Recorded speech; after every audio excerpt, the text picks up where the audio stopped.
Watch this garbage. Just watch this.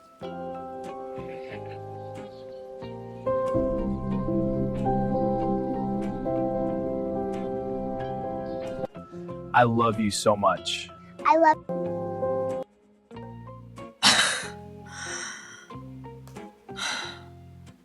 It's really freaking creepy, you guys. I was gonna say, let's move on to something a little more lighthearted, but come on. Is Meghan really lighthearted? Not really. But I guess in the face of all of this, you know, she is just good for a laugh. But there have been some things coming out about her too. She's on the list, meaning the Epstein list, and so is her husband. We've all seen those pictures floating out there right now about her supposedly being a party girl on these yachts. And she's been photographed with, what is her name? Karina Schulium? I don't know how you pronounce her name. Jeffrey Epstein's girlfriend, the last person that Jeffrey Epstein called before his alleged suicide. Pictured on a yacht with that woman, Meghan has been. So yeah, she's probably gonna have to have her day, her due. She's gonna have to answer some questions as well. Because when you make it a point in your life to social climb and be a socialite, which is exactly what she did to come over to the UK to nab Harry, it's documented extensively in Tom Bower's masterpiece of a book, Revenge. How she was just almost scientifically methodical in the way she moved through social circles, both in Toronto and in London, I'm like swimming up here, to get to the point where she was able to nab a prince. So that's all gonna come out, you guys. So yeah, that's the dark stuff, but let's talk about what the old Megsy is doing with her Instagram, because yeah, I have a few things to say about that. So I was in Rome this past week with my family, and it was a wonderful time. I had a great time. But obviously, you know, you hear news as it comes out. And the first thing that attempted to ruin my vacay, but I wouldn't allow it, was the video of Meghan and Harry at the NBA All-Star game. And the first thing I thought of when she was touching his arm and trying to get him to look at the camera, I thought, are you serious? And this was even before Andrew was arrested. This was like a day or two before, right? And I'm thinking, well, first of all, she got brand new hair extensions because her hair looks particularly shiny. Like the hair extensions look like they were just cut and they're super bouncy and shiny. And I'm thinking, okay, so that's the big reason why she's making a video, because whenever I think she gets something new, looks-wise, work done, new hair, new whatever, she's got to show up and show us, because I've always said that whenever she's wearing her hair back in that really severe bun that she normally wears, it's usually because the extensions are kind of probably getting old and they're probably looking a little ratty and not great. So that's a really easy hairstyle to do, especially when your hair is dirty or you just don't want to mess with it. You just put it back in a really tight bun, and you know, it's that whole clean girl aesthetic look. So in my opinion, that's why she favors that so much. But just, you know, being very superficial, that's the first thing I thought was, oh, her hair looks brand new. So she's paying for the hair, so she's got to show us the hair. But I just thought it was still in very poor taste, considering everything that was going on with the family at that time. And mind you, again, this is even before Andrew was arrested. And she's out there grinning, flashing the veneers. She's not a basketball fan, you guys. We all know she's not a basketball fan. And there were reports that she left early. She left the game early. So we got that a couple of days after Valentine's Day. But the Valentine's Day post. You guys, the Valentine's Day post, okay? First of all, why? Why do we have to see Lily's face? We have to see Lily's face because she's getting extremely desperate. And I am sorry, I'm not going to sit here and talk about what Lily looks like. I really don't care. I actually think that that child deserves a heck of a lot more privacy than what her parents are allowing, which is really hysterical and hypocritical given the fact that her husband has been embroiled in lawsuit after lawsuit after lawsuit after lawsuit after lawsuit about maintaining his dignity and his privacy, right? While his Instagram psycho wife is now going around showing everyone Lily's face, showing enough of Lily's face so that all these weird AI psychos can figure out what she looks like. But this doesn't even make sense. Didn't they not even cooperate with the press back when Archie was born because they didn't want to be forward facing, or they didn't want him to be just, a pawn in their little media game, that, they weren't going to play that game. They wanted privacy. They wanted this. They wanted that. We all know what's going on here, okay? I told this to my mom the other day. William and Catherine's kids, in my opinion, have more privacy than Harry and Meghan's kids. They do, because William and Catherine do not use their children in this manner. We see the children front and center when it's an occasion like a state occasion, whether it's a celebration regarding the Jubilee or a coronation, or it's like a birthday photo, or, they're coming together to support their mother during her annual Christmas concert at Westminster Abbey, which is now her little tradition that she does every year, and it's so fantastic. That's when we see the kids, but not these intimate day-to-day moments. We don't see pictures of William and Catherine's children living their day-to-day lives the way that we see them on Meghan's Instagram. So you're talking about Valentine's Day and you're talking about these two people being your Valentine, but who is noticeably absent from this picture? It's Archie. Archie is absent. Seriously, and people make jokes about it, but it really does seem to be true that he is the red-headed stepchild. So when I say that I feel that William and Catherine's children have more privacy than Harry and Meghan's children, it's because of crap like this. Watch this garbage. Just watch this.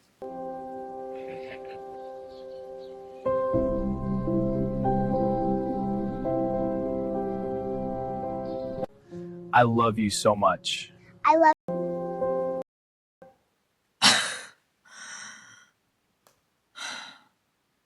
It's really freaking creepy, you guys. Okay, these are these AI lunatics out there making pictures, front-facing representations of what they think that Lily looks like. And it's like, at this point, just show us the kid's face full on. This is the closest we've got. But it's like, what is your plan, Meghan? What is your diabolical Mr. Burns plan? Because it seemed like in the beginning when Archie was born, you didn't want to play ball because people were starting to talk about what an awful, mean, rotten lady you were, how you were bullying staff. She realized that the jig was up. People were onto her, so she was already plotting her escape. So that's why her and Harry didn't want to play ball and stand on the steps and do all that and show the kid. I don't even know. I mean, would people have really cared if they stood on the steps? Maybe they would have. I wouldn't have. But so then that happens. And then you're not really going to show him, but you kind of show him when you left and when you fled to Canada for a while. And then you really showed off Archie in the Netflix documentary because you were getting paid, you were getting those Benjamins, so that's why you did. And then after the Netflix special, when they started getting all of that backlash for airing their family's dirty laundry in public, and I don't even think it was the family's dirty laundry, I think it was their own, and I made video after video after video about why I feel who are just basically a waste of space in the sense that they do nothing to contribute to anybody except to their own pockets, and they will use and abuse people's reputations, close, intimate people in their lives. They will try to use and abuse and tarnish their relationships to get the fame, to get the clicks, to get the money, to enact revenge, basically. So there was all that. So after all of that, they were getting all of this backlash because people were like, you are attacking people that cannot defend themselves. And not only that, but there is more reputational damage regarding you because we've actually got receipts from people who are investigating you and the way you have conducted yourself in your affairs, that you're really not the nice person in this scenario, meaning Meghan and Harry. So they were getting all that backlash. And that's when she started to retreat more and more into the, I'm not going to show my children. Now, she showed Lily sitting on the grass when she was a baby, but kind of after that, it was the smoke and mirrors. As Lily was supposedly getting older and older and older, then it became half of their faces, the back of their heads. We're not going to show the kid whole shtick. And now what's happening, all this stuff is happening with all of this Epstein stuff, all of this Andrew stuff, all of this, is Charles going to abdicate? Should he abdicate? Shouldn't he? All of this. And it's becoming a much bigger global story than Meghan could have anticipated. And even though she's trying to distance herself from it, she still wants the attention. She still has to play off of the Duchess title. So that's why we're seeing so much of Lily's face. But what we're seeing now are these AI people who do all these AI weirdo videos that can kind of get crafty and say, well, based on how much we're seeing, can make up a little video that can show really a pretty good representation of what she probably looks like right now. And that is apparently what Meghan doesn't want. So if you don't want that, then really, really don't show the kids at all, period. But hopefully this will become a moot point very, very soon, because if indeed Charles does have to end up abdicating and William does ascend to the throne, he's not going to stand for this for one more minute. This play on the press, all of this crap that Harry and Meghan engage in, William doesn't have time for it. He recognizes that he needs to maintain dignity and, above all, respectability. And you cannot maintain dignity or respectability when you have people like Fergie, like Andrew, like Harry, like Meghan in the family, and regrettably, to some extent, Charles, depending on what he knew, what he didn't know, and what he did to possibly cover up the horrible, shady dealings of his brother. So there's all that going on, but I just found it particularly disturbing to see half of Lily's face, especially at this time. You know, she's associated with a family. She's a princess in that family. She's in the line of succession. And so is your son, Archie, your redheaded stepchild that you don't want to talk about or show us. These two children are in a family that is receiving a lot of criticism right now. At the very least, Meghan, for the love of God and everything that's holy, why don't you just shut up and go away for a while? Especially when all of this is going down with your husband's family. It's bad enough all of the garbage that your own family was going through this past Christmas season when your father had a leg amputated in the Philippines and you couldn't really give two shits, pardon my French, but you couldn't give a shit to go and meet him in person and offer him a little bit of love and sympathy like any decent human being would. So it's bad enough all that's going on. But now you got everything going on with Harry's family. And the only thing that they could do that would be semi-decent at this point, because at this point, even if they did do it, people would look at it as a kind of like a veiled, like what are they up to, right? But at the very, very least, just send a note of sympathy or like, hey, I'm so sorry everything is going on. I'm so sorry everything that's happening. You have my support.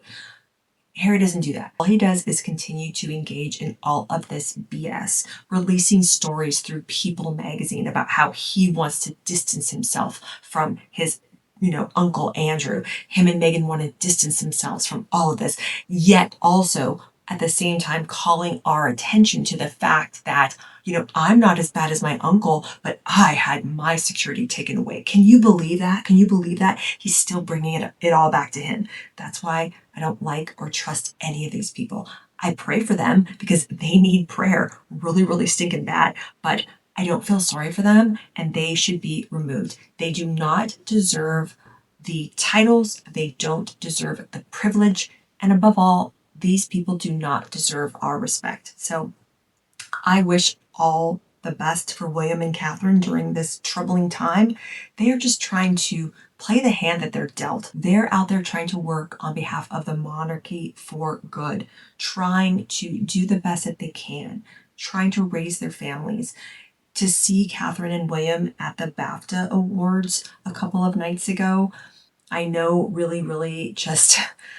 it was a little bit of a calming moment for a lot of us just to see them with their heads held high because they don't have anything to be ashamed about. And it was such a wonderful thing to see Catherine in just her beautiful glory. She just looked so wonderful. William looked so handsome. They were poised. They were out there. They were working on behalf of the monarchy. God love them.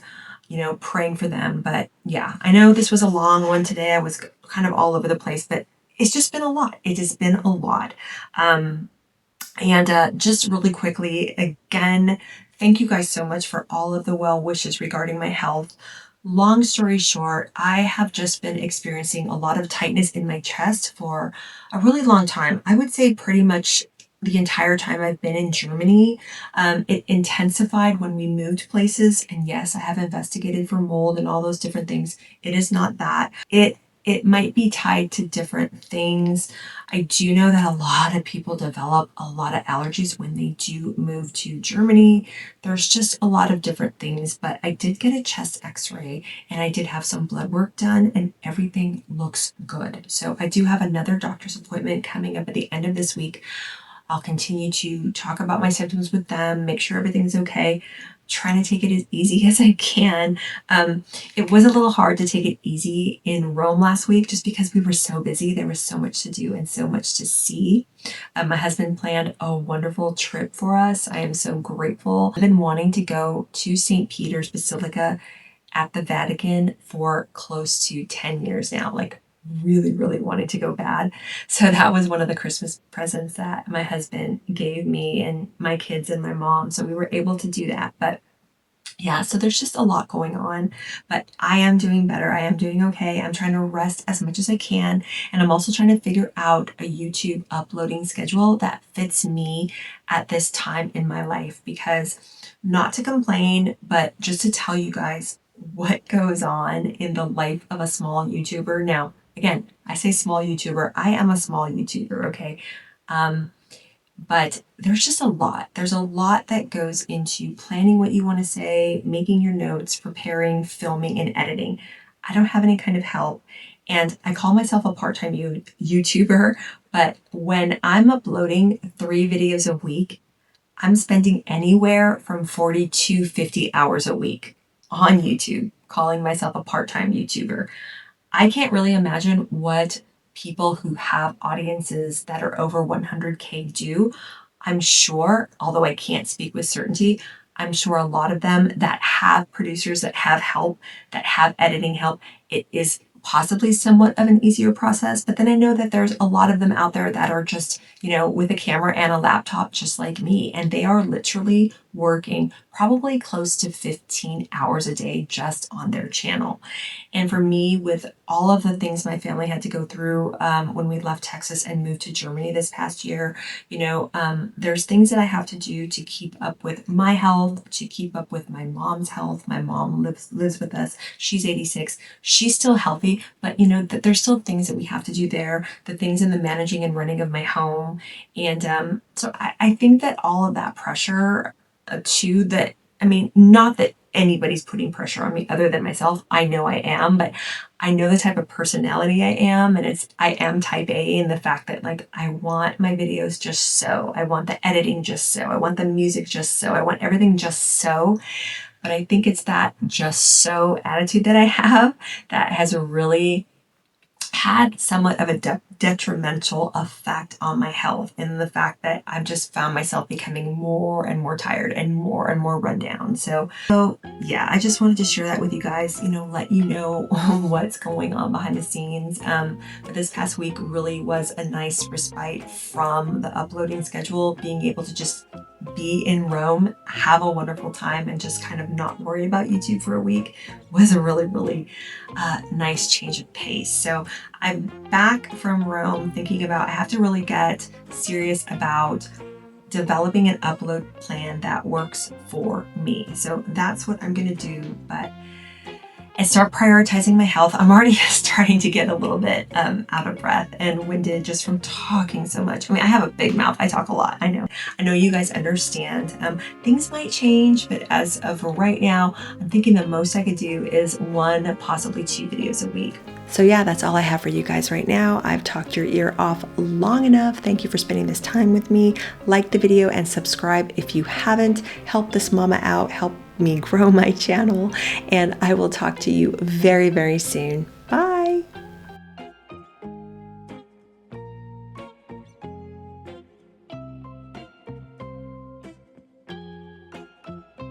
I love you so much. I love you so much.